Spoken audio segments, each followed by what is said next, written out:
Some secrets are whispered in hushed tones.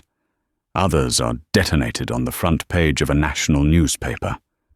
For Eleanor Vance, heiress to the sterling media empire and 7 months pregnant, the ultimate betrayal wasn't a lipstick stain on a collar, but a single brazen photograph.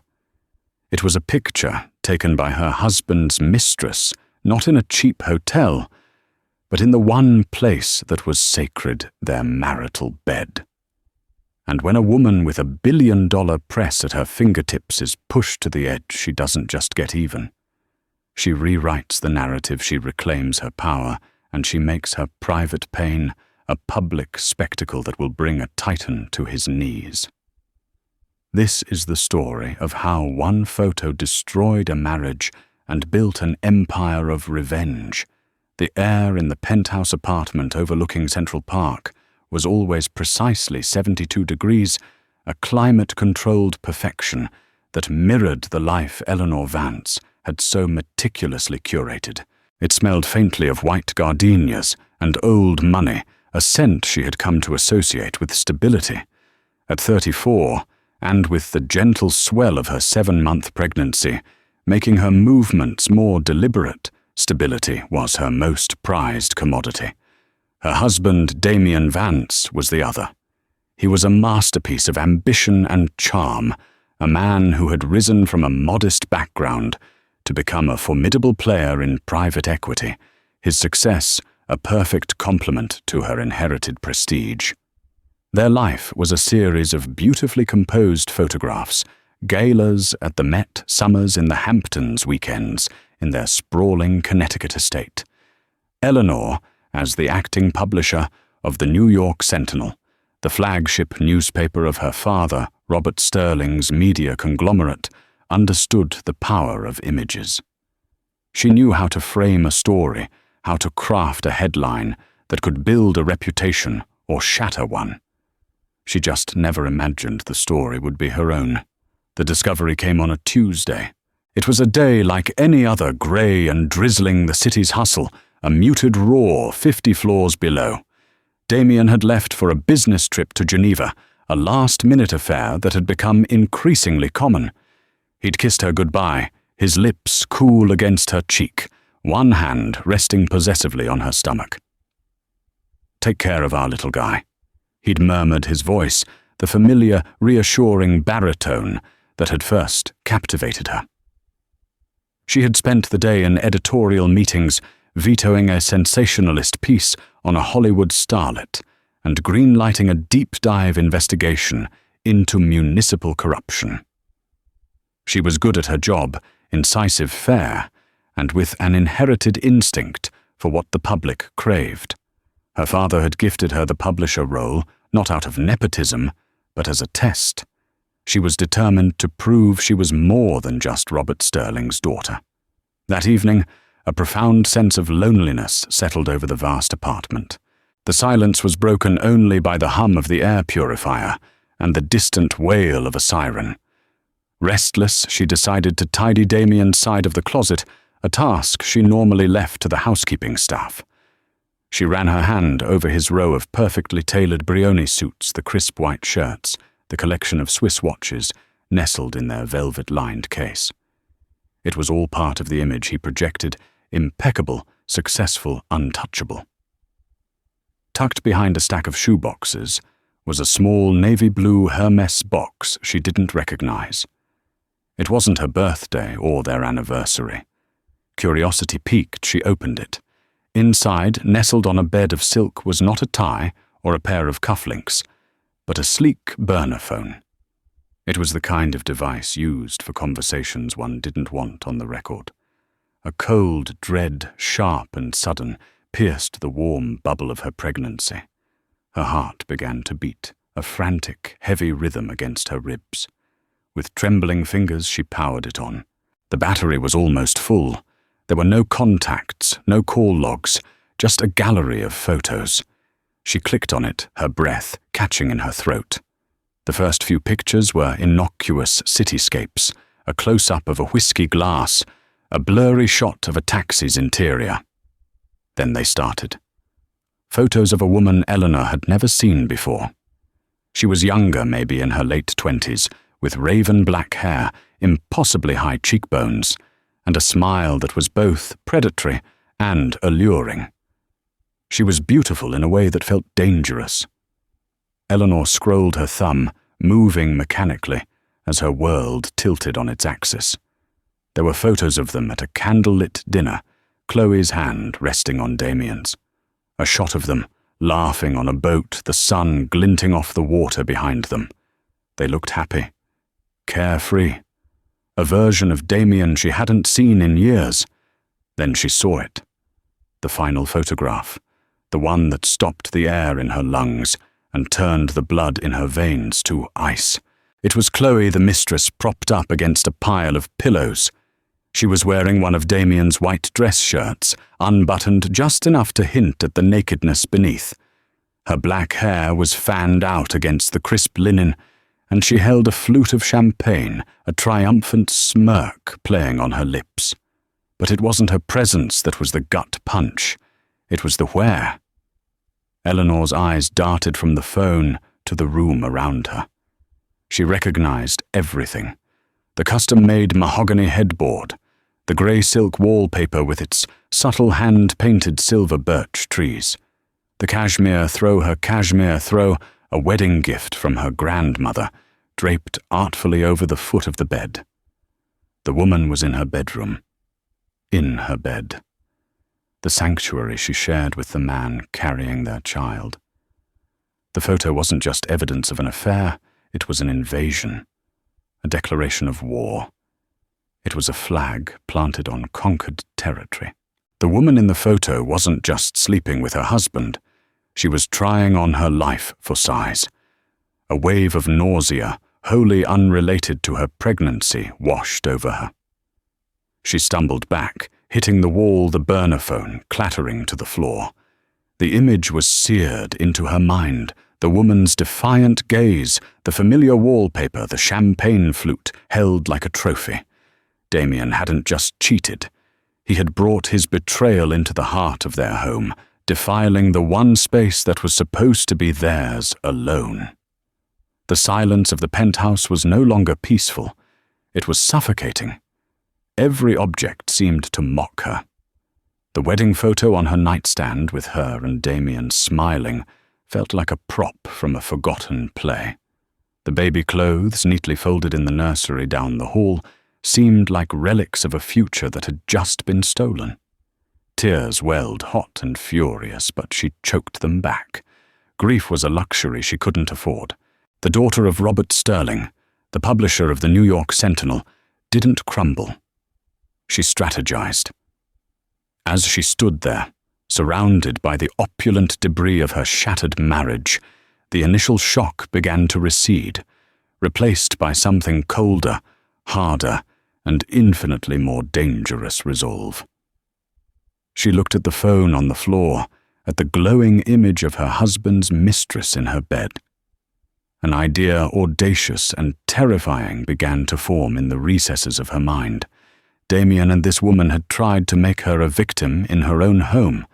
They thought she was just a wife, a pregnant heiress, a soft place for a powerful man to land. They had forgotten who she was. They had forgotten what she controlled. She picked up the phone, her hand steady now. She screenshotted the image and emailed it to her private account with a single word in the subject line, headline. The next 24 hours passed in a surreal haze. Eleanor moved through her life with the detached precision of a surgeon, her emotions packed away in a cold, dark place. She attended her morning editorial meeting, her face an unreadable mask as she listened to pitches and analyzed market trends. Her team, accustomed to her sharp insights and decisive nature, noticed nothing amiss. If anything, they noted a new steely edge to her voice, an unnerving focus in her eyes that commanded an even greater level of respect. Her editor-in-chief, a grizzled veteran of journalism named Ben Carter, presented the layout for Friday's front page. It was a solid, respectable lead, an expose on Wall Street's exploitation of a new tech bubble. Eleanor nodded, approved the budget for the accompanying graphics, and said nothing of the bomb she was preparing to detonate in its place. Back in her sprawling corner office, with its panoramic views of the city that was about to be set alight by her scandal, she began her investigation. The woman in the photo was an anonymous spectre, but Eleanor had the resources of a media empire at her disposal. She didn't use the Sentinel's investigative team. This was too personal, too raw. She handled it herself. The burner phone was a dead end, wiped clean of all data except the photos. But the photos themselves were a gold mine of clues. Using advanced reverse image search software and cross-referencing metadata, she focused on the background details. A reflection in a wine glass led her to a restaurant in Soho. A distinctive piece of art in another photo matched the lobby of a boutique hotel in Chelsea. A digital breadcrumb trail began to emerge. The biggest break came from the Mistress herself. Her name was Chloe Decker. A quick search on social media revealed a carefully curated public profile. She was a lifestyle influencer and a brand consultant, one of 1,000 ambitious young women in New York City who monetized their beauty and their proximity to power. Her Instagram feed was a mosaic of expensive brunches, rooftop cocktails, and designer outfits, all tagged with aspirational hashtags. Eleanor scrolled through months, then years of Chloe's life. It was a nauseating exercise in self-torture. She saw the timeline of the affair unfold in coded language. A post captioned, "Feeling lucky tonight," was geotagged at a casino Damien had visited for a conference. A picture of a new Cartier bracelet, a design Eleanor recognized because Damien had given her the matching necklace, was captioned, "Some surprises are worth the wait." Chloe was brazen, but she was also clever. She never showed Damien's face. It was always his hand, his watch, the back of his head, the sleeve of his suit. It was a private game for an audience of two, a digital scrapbook of their stolen moments, hidden in plain sight. And then Eleanor found it. The photo. The one from her bedroom. It wasn't on Chloe's public feed. It had been posted to her close friends story on Instagram, a smaller, more intimate circle. But someone in that circle had taken a screenshot. The image had leaked, bouncing around private chat groups, before Eleanor found it on a gossip forum, posted anonymously with the caption, "Looks like Damien Vance is keeping busy while his wife is pregnant." The poster was a ghost, but the screenshot was time-stamped. It had been taken 3 weeks ago, on the night Damien had claimed to be working late to close a deal. He had brought that woman into their home, into their bed, while Eleanor was just down the hall in her home office, working to build the legacy he was so eager to share. The public nature of the leak, however small, changed everything. This wasn't just a private betrayal anymore. It was a public humiliation waiting to happen. Chloe hadn't just taken the photo for Damien. She'd shared it. She was testing the waters, pushing the boundaries, trying to force his hand. She wanted out of the shadows. Eleanor saved a high-resolution copy of the image. She stared at it, dissecting it like a piece of evidence. The look in Chloe's eyes was pure defiance. The champagne flute wasn't just a prop. It was a toast to her victory. She wasn't hiding. She was waiting to be found. The cold resolve in Eleanor's heart hardened into something akin to granite. Her initial plan had been born of pure, white-hot rage. Now it was becoming a calculated strategy. This was no longer just about a cheating husband. It was about power control and the narrative. Chloe had tried to write herself into Eleanor's story. Damien had allowed it. Now Eleanor would write the ending. She picked up her phone and made 2 calls. The first was to Sophia Hayes, her best friend since boarding school. and now one of the most feared divorce attorneys in New York. Sophia Eleanor said, her voice devoid of emotion. "It's happening. I need you to start the paperwork. Asset freeze the works, and I need the name of the best opposition researcher you've ever worked with." Sophia, hearing the chilling calm in her friend's voice, didn't waste time with condolences. "I'll have a name for you in 5 minutes. Ellie, are you okay?" "I'm about to be," Eleanor replied, ending the call. The second call was to the head of her IT department. "David, I need you to do a complete digital forensic analysis of my husband's devices and financials. Server access, cloud accounts, everything. Use a ghost team. I want no internal record of this. The authorization code is Sterling Alpha 1. It was her father's code, a key that unlocked the deepest levels of their company's resources to be used only in the direst of circumstances." David didn't question it. As the afternoon sun cast long shadows across her office, Eleanor leaned back in her chair, placing a protective hand on her belly. The baby kicked a small, reassuring flutter. This was for him now, too. It was about protecting his future, his legacy from the stain of his father's treachery. She pulled up the screenshot of Chloe in her bed one last time. She magnified the image, zooming in on the woman's smug face. Then she opened the Sentinel's layout software, deleted the Wall Street story from the front page, and inserted the photo.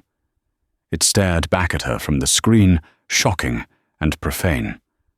Above it, she typed the headline that had been burning in her mind since the night before. It was simple, brutal, and unforgettable. The first person to see the mock-up of the new front page was Ben Carter. He walked into Eleanor's office at 6 p.m. for their final review, holding a coffee and looking exhausted. He glanced at the monitor on her wall where the layout was displayed and promptly dropped his cup. Hot coffee splashed across the pristine white carpet. He didn't seem to notice. "Eleanor, what in God's name is that?" He stammered, his face pale. The photo was enormous, taking up the top half of the page.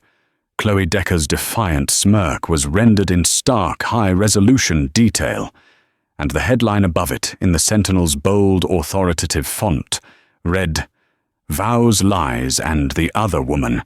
A Night in the Vance Bedroom." Below the photo was a smaller professional headshot of Damien. The subheadline read, "Prominent Financier. Damien Vance's extramarital affair breaches the marital home as wife publisher Eleanor Vance prepares for first child." "It's the new lead story," Eleanor said calmly, her eyes not leaving his.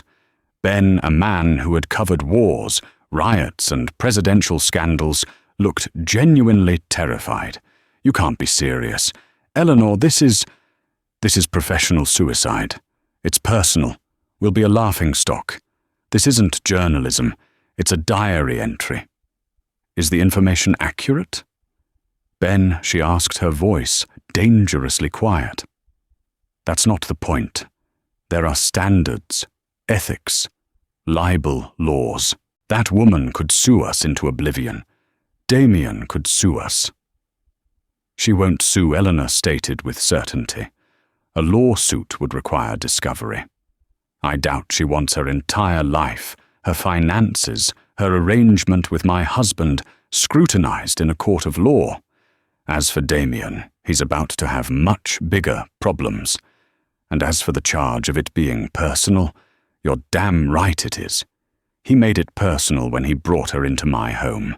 He made it my business, and I am making it the public's business." But why Ben pleaded his journalistic integrity, warring with his loyalty to her? "Handle this privately. See a lawyer. Don't use a respected newspaper as your weapon." Because, Eleanor said, standing and walking to the window, her pregnant silhouette framed against the glittering skyline, men like Damien men, with power and money, thrive in the shadows. Their transgressions are handled with quiet phone calls, discreet settlements, and non-disclosure agreements. Their victims are silenced. I will not be silenced. I will not be a quiet, dignified victim who fades into the background. He used his power to humiliate me privately. I'll use mine to hold him accountable publicly. Their standoff was interrupted by a sharp rap on the door. It swung open to reveal Robert Sterling, Eleanor's father. A formidable man in his late 60s, he possessed an aura of absolute authority that could make titans of industry feel like schoolboys. He took in the scene, Ben's shocked face, the spilled coffee, and the monstrous front page on the monitor, and his expression hardened. "Ben, leave us," he commanded. His voice was soft, but it carried the weight of an executioner's order. Ben fled without a word. Robert closed the door and turned to his daughter. "Sophia called me. She told me about the phone. She didn't tell me about this," he said, gesturing to the screen. "I was going to," Eleanor said, bracing herself.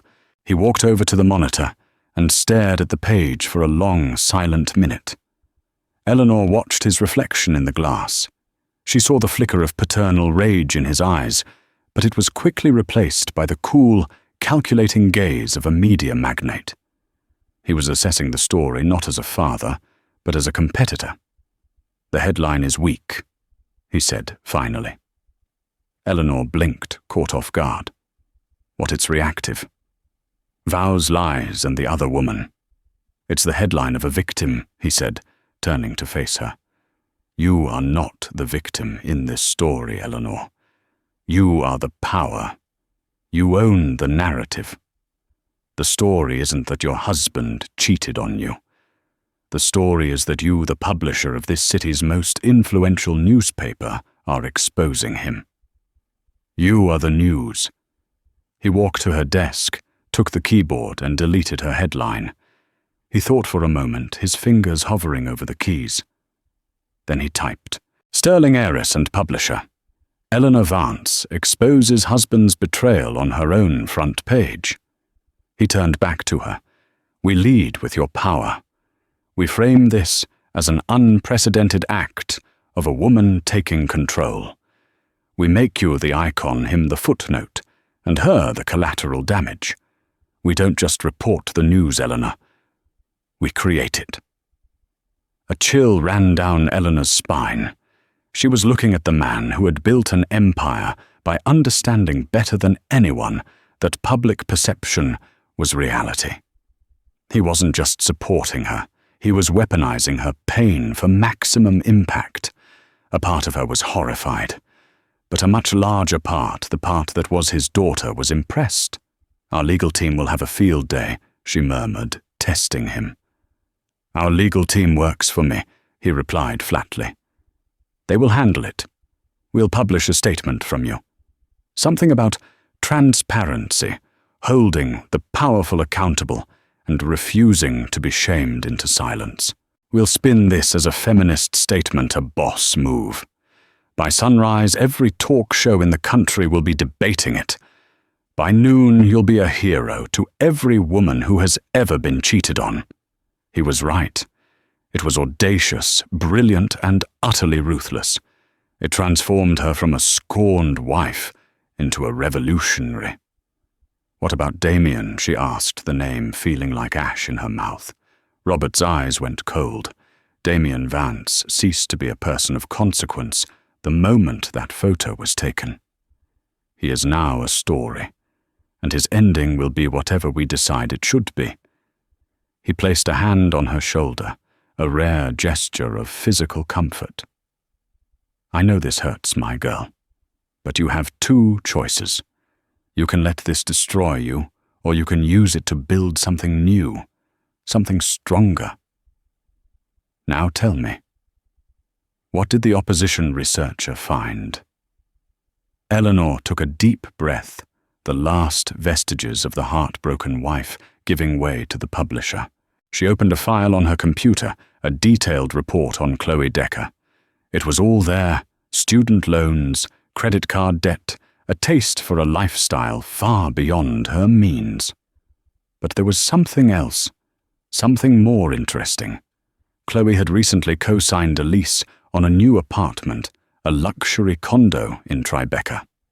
The down payment had been made from an offshore account, an account that Eleanor's forensic team had just traced back, not to Damien, but to a shell corporation linked to one of Damien's company's biggest rivals. The betrayal was deeper and more complex than she could have ever imagined. Chloe wasn't just a mistress, she might be a corporate spy. And Damien, blinded by lust or arrogance, was caught right in the middle of it. Father Eleanor said, her voice steady and clear. I think our story just got a second act. Damien Vance believed he was untouchable. He moved through the world with the frictionless grace of a man for whom doors always opened. His business trip in Geneva was a thinly veiled excuse for a tryst with Chloe, a celebratory getaway after closing a major deal. He spent 2 days in a 5-star hotel, basking in her adoration and the thrill of his own clandestine success. He felt like a king. The first crack in his perfect world appeared as a text message from his head of security back in New York. So there's been a full IT sweep of your office and home network. Authorization Sterling Alpha 1. Do you know anything about this? Damien's blood ran cold. Sterling Alpha 1. That was Robert's code, the nuclear option. Why would his father-in-law be digging into his digital life? He immediately thought of his deal, the one he'd just closed. There were irregularities, aggressive tactics, and creatively structured finances that bordered on illegal. He had been careful, but Robert Sterling had eyes and ears everywhere. He called Eleanor. Her phone went straight to voicemail. He tried again. Voicemail. A prickle of unease turned into a surge of adrenaline. He sent her a text. Darling, just landed. Everything okay? Heard from your father's office about an IT audit. A bit strange. Call me. Silence. He then tried to log into his corporate accounts. Access denied. His personal bank accounts, the ones he shared with Eleanor. Access denied. A single joint checking account remained open, but the balance was a fraction of what it should have been. Panic and emotion Damien hadn't felt since he was a scholarship kid, surrounded by old money, began to claw at his throat. Sophia Hayes. It had to be her. Eleanor's bulldog of a friend, the divorce attorney. She'd have advised Eleanor to freeze everything. But why did she know? How could she know he was meticulous? The burner phone was his one concession to recklessness, a stupid, thrilling indulgence. He'd left it at the apartment, hidden away. She would never find it. He boarded his private jet back to New York, his mind racing. He constructed and discarded a dozen lies. It was a misunderstanding, a corporate raid by a competitor, a mistake by the bank. He would charm Eleanor, reassure her, buy her a new piece of jewelry, and this would all blow over. He'd been in tight spots before. His charm was his get-out-of-jail-free card. He sent a frantic text to Chloe. We have a problem. Go dark. Delete everything. Don't contact me. Her reply came back instantly. A problem. What problem D? I thought we were celebrating. I'm looking at apartments. The one in Tribeca is perfect. I'm serious, Chloe. Something is wrong. Lay low. He switched off his phone, the silence of the cabin deafening. For the first time, he felt a flicker of fear that this was spiraling beyond his control. Chloe Decker, sitting in a trendy cafe in Soho, stared at his text message with a mixture of anger and contempt. Lay low. That's what he always said. For a year she had been his dirty little secret, the exciting, passionate woman he kept hidden from his perfect, sterile life. She had played the game, believing his promises of a future of leaving Eleanor after the baby was born. She had thought the picture, the brazen act of defiance in his wife's bed, would be the final push.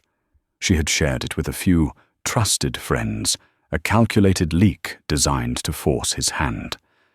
But now he was telling her to go dark. He was scared. He was going to retreat back to his gilded cage and leave her with nothing but a new apartment she couldn't afford on her own. The man who had set her up in that apartment wasn't Damien, but one of his competitors. A man named Sterling was investigating named Michael Thorne. Thorne had approached her months ago. He knew about her affair with Damien and saw an opportunity. He offered her money, a lifestyle, in exchange for information on Damien's deals. She had justified it to herself as insurance. If Damien left her, she wouldn't be left with nothing. She had played both sides, and now the whole game was in jeopardy. Damien's panic was contagious. She started scrubbing her social media, deleting photos, untagging locations. But the digital footprint was vast. It was like trying to erase a shadow. Damien landed at Teterboro Airport just after midnight. The car he had arranged wasn't there. He was forced to take a taxi, an indignity that further stoked his anger and fear. As the cab sped towards Manhattan, he rehearsed his speech. He would be calm, concerned. He would accuse her father of overreach, of trying to drive a wedge between them. He would play the victim. When he finally reached their penthouse, his keycard flashed red. Access denied. He buzzed the intercom, his thumb pressing down hard. After a long moment, the concierge's voice crackled through. "I'm sorry, Mr. Vance. I have instructions that you are not to be admitted. Instructions from whom?" Damien roared, his composure shattering. "From Mrs. Vance, sir." He was locked out of his own home. He stood on the rain-slicked pavement of Park Avenue, a multimillionaire with a bespoke suit and nowhere to go, staring up at the lighted windows of the life he was about to lose. The hunter had just realized he was the one in the trap. He retreated to a hotel, his mind a maelstrom of paranoia. He didn't know what Eleanor knew, and that ignorance was terrifying. He imagined she'd found a text message, an email, a simple, sordid affair. It was bad, but it was manageable. Marriages survived this. He could fix it. He would grovel, he would promise her the world. He just needed to get in a room with her. He fell into a fitful sleep, unaware that across the city the presses of the New York Sentinel were beginning to run. Thousands of copies, then tens of thousands were being printed and bundled. On each one, a high-resolution image of Chloe Decker, lounging in his bed, was drying under a headline that would not just end his marriage, but utterly annihilate his world. The unraveling was just beginning. The city awoke on Friday morning to a media firestorm. It began not with a bang, but with a thud, the sound of bundled newspapers hitting sidewalks and doorsteps across the 5 boroughs. In the pre-dawn glow, bleary-eyed commuters on their way to the subway CEOs, waiting for their drivers, and hungover artists grabbing coffee, saw it. And they stopped. The New York Sentinel was not a tabloid. It was a pillar of serious journalism, a paper of record. Its front page was typically reserved for global conflicts, political upheavals, or market-crashing financial news.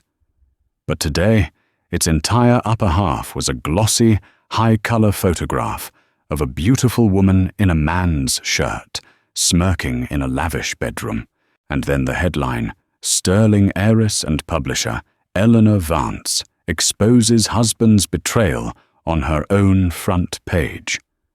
It was an act of journalistic aggression, so personal and audacious that it was breathtaking. People bought the paper, not just to read the story, but to own a piece of the spectacle. By 7 a.m., every newsstand in Manhattan was sold out. The Sentinel's website, which featured a digital version of the story, along with an embedded copy of the photo, crashed twice due to unprecedented traffic. Damien Vance woke up in his sterile hotel room, feeling disoriented. His phone had been buzzing incessantly. He ignored it, assuming it was business associates confused about his locked accounts. He showered, put on the same suit from the day before, and ordered room service. It was as he was signing the bill that he saw it. The hotel employee was trying not to stare, but his eyes kept flicking from Damien's face to the newspaper tucked under his arm. "Is there a problem?" Damien asked, his voice sharp. "No, sir." "Nothing," the man mumbled, beating a hasty retreat. Damien snatched the paper from the room service cart. He unfolded it, and he saw. The world seemed to fall away. The sounds of the hotel hallway, the distant vacuum, the ding of an elevator faded into a dull roar in his ears. It was all there. The photo, the headline, his professional headshot looking smug and successful, positioned right below Chloe's triumphant image. He read the byline, a special report by the Sentinel's lead investigative team, but he knew with sickening certainty that every word had been orchestrated, if not written, by Eleanor herself. The article was a masterpiece of cold, factual savagery. It didn't use emotional language. It simply laid out the facts, framing the story as a case study in the hubris of the financial elite. It detailed his identity, his position at his firm, and his marriage to Eleanor Vance, publisher of this newspaper, and daughter of media titan Robert Sterling. It described the photograph, noting that it was taken in the couple's marital bedroom. And then came the masterstroke. It included a personal statement from Eleanor. In an era where truth is under constant assault, transparency must begin at home, the statement read. "I have always believed that the private actions of public figures, especially those in positions of immense financial trust, are a matter of public interest. This is not an act of personal revenge, it is an act of public service. My husband's profound betrayal was not limited to our marriage. It was a betrayal of the values of integrity and trust that I and this newspaper stand for. I will not be shamed into silence." This story is published today, not to elicit sympathy, but to send a clear message: no one is above accountability. Damien sank onto the edge of his bed, the newspaper slipping from his nerveless fingers. It was brilliant. It was diabolical. She hadn't just exposed him. She had rebranded her pain as a journalistic crusade. She had made herself a righteous warrior for truth, and him a symbol of corrupt, patriarchal deceit. His phone buzzed again. It was the managing partner of his firm. He answered, his mouth dry. Damien, the voice on the other end, was like ice. "Have you seen the paper, Richard? I can explain." "Don't. The board is invoking the morality clause in your contract. You're on indefinite unpaid leave effective immediately. Don't come to the office. We'll have your things couriered over. A public statement of your resignation is being drafted as we speak." The line went dead. Calls flooded in. His lawyer, his PR agent who told him she was dropping him as a client, his mother weeping hysterically from her home in Ohio. The story was everywhere. It was the lead on every morning news show. Cable news channels had assembled panels of experts, psychologists, media analysts, feminist scholars to dissect the Vance affair. Eleanor's statement was being read aloud, her photo displayed next to the front page. She was being hailed as a new icon of female empowerment. A Team Eleanor hashtag was trending worldwide. Chloe Decker was also trending, but for very different reasons. Her face was now one of the most recognized in the country. Her social media was inundated with a torrent of vitriol. She was branded a homewrecker, a gold digger, a pariah. Reporters were camped outside her apartment building. The glamorous life she had so desperately craved had arrived, but it was a nightmare. The man she had been working for, Michael Thorne, sent her a single text: "You're a liability." Our arrangement is terminated." In one fell swoop, Eleanor had destroyed them both. Up in her penthouse, Eleanor stood by the window, watching the city buzz with the news she had created. She hadn't slept. Her father had stayed with her until the first papers were delivered, a silent, powerful presence. Her phone was full of messages of support from friends, colleagues, and even strangers. She felt a strange, hollow victory. There was no joy, only the grim satisfaction of a necessary amputation. She had cut the rot out of her life. The pain was immense, but the wound was clean. The front page wasn't just an ending, it was a cauterization. It was the first day of her new life, a life where she was no longer Mrs. Damien Vance, but Eleanor Vance, the woman who controlled the story. The power was hers now, completely and irrevocably. The silence in the apartment was no longer lonely. It was the sound of peace. The days that followed the publication were a blur of scorched earth. Damien, stripped of his job and publicly disgraced, became a pariah.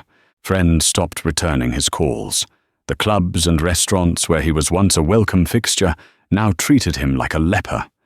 He was a walking scandal, and in the world of high finance, scandal was a contagion to be avoided at all costs. Desperate and cornered, he tried to fight back. He hired a new bottom-feeding PR crisis manager and went on the offensive. He gave a single disastrous television interview. Sitting opposite a prime-time journalist, he attempted to paint Eleanor as an unhinged, emotionally unstable pregnant woman manipulated by her ruthless father. "She's not a journalist. She's a scorned woman using a billion-dollar company as her personal burn book," he said, trying to appear sympathetic. This wasn't about accountability. This was a hysterical, calculated act of revenge. "I made a terrible mistake, yes, but does that justify this public crucifixion?" The strategy backfired spectacularly. The public, already firmly on Eleanor's side, saw his attempt to use her pregnancy against her as the desperate gambit of a cornered misogynist. The media narrative, which Eleanor and her father continued to expertly shape, portrayed him as a classic gaslighter. His reputation, already in tatters, was irrevocably destroyed. He was not just a cheat, he was a villain. Meanwhile, Chloe Decker was living in her own special kind of hell. The digital fame she had curated so carefully had turned into a prison. She couldn't leave her apartment without being hounded by paparazzi. Her face was splashed across tabloid magazines under headlines like "The Home Wrecker of Park Avenue." The brands that had once paid her to promote their products cut ties immediately. Michael Thorne, the rival who had funded her, had vanished, leaving her with a lease she couldn't break and an offshore account that was now under federal investigation, thanks to an anonymous tip from Robert Sterling's legal team. She watched Damien's interview from her darkened living room, fury simmering in her veins. He had called their affair a terrible mistake. He had reduced her, the woman he'd claimed to love, to a symptom of his wife's alleged hysteria. He had used her, and now he was discarding her as part of his pathetic attempt to save himself. He had promised her the world, but in the end, she was just another secret he was ashamed of. In that moment, Chloe realized a fundamental truth. She and Eleanor Vance, the woman she had loathed and envied, had one thing in common. They had both been played by Damien, but only one of them had any power left. Driven by a cocktail of self-preservation and a burning desire for her own form of revenge, Chloe did the unthinkable. She found the private contact number for Eleanor's personal assistant at the Sentinel and left a message. "Tell Mrs. Vance that Chloe Decker has information she'll want to hear. Information that goes far beyond a simple affair." Eleanor's assistant delivered the message with extreme trepidation. Eleanor's first instinct was to refuse. Why would she ever speak to that woman? But her journalistic curiosity, The instinct that made her so good at her job was piqued, information that goes far beyond a simple affair. It echoed the findings of her own forensic team about the offshore accounts and the rival competitor. She agreed to a meeting not out of forgiveness, but out of strategy. The location was neutral, secure, and entirely on her terms, a private conference room at the law offices of Sir Fair Hayes. 2 days later, the two women came face to face for the first time. Chloe looked diminished without her Instagram filters and designer clothes. She was pale, her eyes ringed with exhaustion. Eleanor was the picture of power, dressed in a sharp maternity blazer, her demeanor cool and professional. She didn't offer a greeting. She simply said, "You have 5 minutes." Chloe, humbled and desperate, didn't waste time. She laid it all out, the entire sordid arrangement with Michael Thorne, how Thorne had identified her as Damien's weakness and offered to finance her lifestyle in exchange for inside information about Damien's deals. She explained that Damien was arrogant, always boasting about his victories, and that it was easy to piece together sensitive information. The deal he just closed in Geneva, Chloe said, her voice shaking slightly. It wasn't just aggressive, it was illegal. He used insider information that Thorne fed him, funneled through me, to short a stock before acquiring the company. It was a setup. Thorne wanted him to take the bait to commit securities fraud so he could expose him and trigger an SEC investigation. He was going to ruin Damien and his firm, and I was his weapon. Eleanor listened, her expression unreadable as the pieces clicked into place. Damien's panic after the IT audit, the strange financial trails her team had found. Her husband wasn't just a philanderer, he was a fool, a criminal fool who had been played by everyone, his mistress, his rival, and ultimately his wife. "Why are you telling me this?" Eleanor asked, her voice cold. "What do you want?" "I want immunity," Chloe said, looking Eleanor directly in the eye for the first time. "And I want to destroy him. He was going to leave me with nothing, call me a mistake in front of the whole world. Thorne was going to let me take the fall with him. You are the only person with the power to control what happens next. Give the SEC my evidence, and I'll testify. In return, you make sure my name is cleared. Frame me as a confidential informant, a pawn in their game." Eleanor stared at the woman sitting across from her. She saw not the smug mistress from the photograph, but a fellow survivor of Damien's toxic orbit. They were not friends. They would never be friends. But for this one singular purpose, their interests were aligned. It was a twisted, unholy alliance born from mutual betrayal. "Give my lawyer everything you have," Eleanor said, standing. "Every email, every text, every bank statement. If it's credible, I will pass it to my father's contacts at the Justice Department.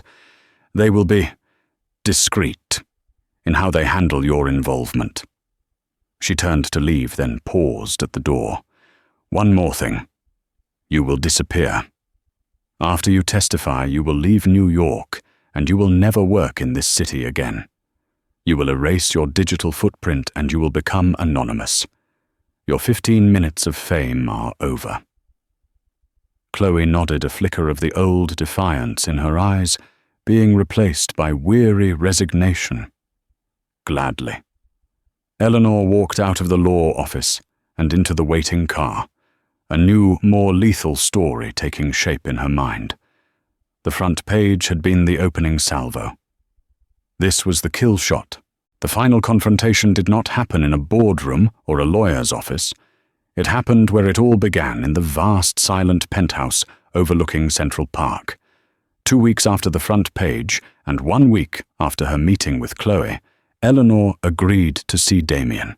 He had been begging for a meeting, sending desperate emails, leaving pleading voicemails with her assistant. She granted his request not for his sake, but for hers. She needed this closure. She instructed the concierge to send him up. When he stepped out of the private elevator, he was a ghost of the man she had married. His expensive suit hung on a frame that had lost 20 pounds. His face was gaunt, his eyes bloodshot. The swaggering confidence that had once defined him was gone, replaced by the hollowed-out look of a man who had lost everything. He looked around the apartment, his apartment now a foreign territory. "Eleanor," he began, his voice raspy. "Thank you for seeing me." "Don't thank me," she said, her voice cool and even. She was standing by the floor-to-ceiling windows, her back to him. She didn't turn around. "I wanted to see for myself what a man looks like when he has been completely dismantled." He flinched. "I deserve that. I deserve all of this. What I did. It was unforgivable. I was arrogant and stupid, and I threw away the most important thing in my life. You. Our child." He took a step closer. "But this public war, it has to stop. We have a child coming, Eleanor. We can still handle this with some dignity. For him." It was the plea she had expected, the appeal to their unborn son. She finally turned to face him, and for the first time, he saw the woman she had become. The soft warmth in her eyes was gone, replaced by an arctic chill. Dignity, she repeated the word as if it were a foreign object. "You speak of dignity. You who brought your mistress into our bed, into the room, next to our son's nursery. You who went on national television and called your pregnant wife hysterical. You forfeited your right to speak of dignity long ago." "I was desperate," he pleaded. "You and your father, you destroyed me." "No," she said, taking a step toward him, her presence more formidable than ever. "We didn't destroy you, Damien. We simply held up a mirror. Everything that has happened to you is a consequence of your own actions. I just chose to make those consequences public." She gestured to a leather-bound folder on the marble coffee table. "This is the real reason I asked you to come here. It's a copy of a file that is now in the hands of the U.S. Attorney's Office for the Southern District of New York." Damien's face went white as he stared at the folder. "It contains everything," Eleanor continued, her voice relentless. "Bank statements from offshore accounts, encrypted emails between you and Michael Thorne's little spy, a detailed timeline of your securities fraud and insider trading. Chloe was remarkably thorough. It seems she was a better strategist than you were." He looked as though he'd been physically struck. He staggered back, his hand gripping a chair for support. "Chloe," he whispered, the betrayal fresh and raw. "She chose a side," Eleanor said simply. "The winning one.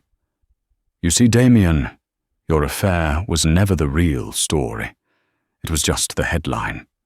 The real story is that you are a criminal, a weak, arrogant man who was outplayed by everyone, your rival, your mistress, and your wife." She walked to her desk and picked up a pen and a single sheet of paper. "You have one choice left. This is a post-nuptial agreement. It cedes full custody of our son to me. It relinquishes any and all claims to my assets, my inheritance, and any Sterling-owned property. You will walk away with nothing but the clothes you are wearing and the sealed federal indictment that will be coming your way in the next 48 hours. She placed the document in front of him.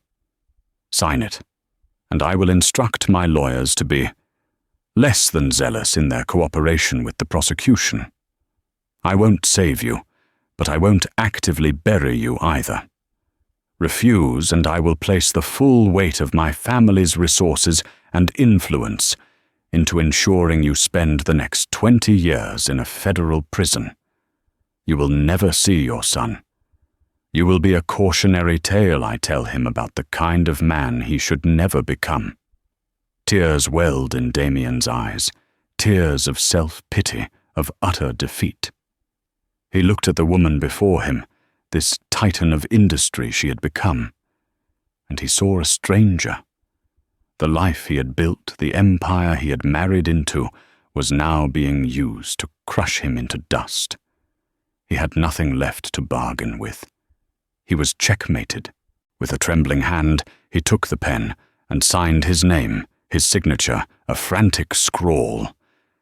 Eleanor took the paper without looking at him. "The doorman will see you out."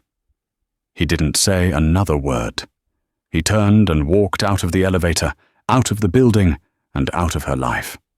Eleanor Vance stood alone in her penthouse, the signed paper in her hand. The city lights twinkled below a sea of infinite possibilities. She placed a hand on her belly, feeling the strong, steady kick of the next generation of the Sterling dynasty. The pain of her husband's betrayal was still there, a dull ache beneath the surface, but it no longer defined her. It was merely a part of her story, the chapter that had forged her into the queen of her own empire. She had faced the ultimate humiliation and had not only survived, but triumphed. Her reign was just beginning. The story of Eleanor Vance is a stark reminder that hell hath no fury like a woman with power, purpose, and a front page at her disposal. She didn't just get mad. She got strategic. She transformed her deepest personal pain into a public declaration of strength, proving that the narrative belongs to whoever has the courage to write it. What did you think of her methods?